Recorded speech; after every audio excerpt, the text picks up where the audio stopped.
1, 2, 3, 4, 5. Ayan, 5 pieces, 180 pesos lang to mga mi. So, ayan, so, alam naman natin na malapit na yung December month. So, ayan, meron namang mga handa-handaan dyan. So, ayan, kung gusto nyo, meron na naman tayong mga handa-handaan. And kung naghahanap ka, pwede to sa hot and cold kasi maganda yung quality, matibay. At saka, hindi basta-basta to na ano ng init. So, ayan guys, sobrang tibay nito. At saka, meron na siyang takip. Ganyan kaganda ng quality nito. Ayan, may patakip na yan, oh. So, ayan, dahil nga malapit na yung birthday ng dalawa kong anak, nag-check out ako ng 10. 10 ganito. So, ayan, ang dami, te.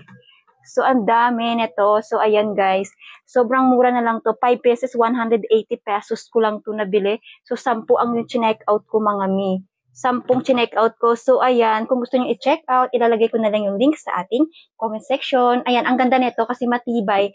Tsaka, maganda yung quality ng kanyang plastic, oh. Pwede talaga to sa mainit at sa malamig. So, ayan, guys. Sobrang tibay nito. Ayan, check out nyo na.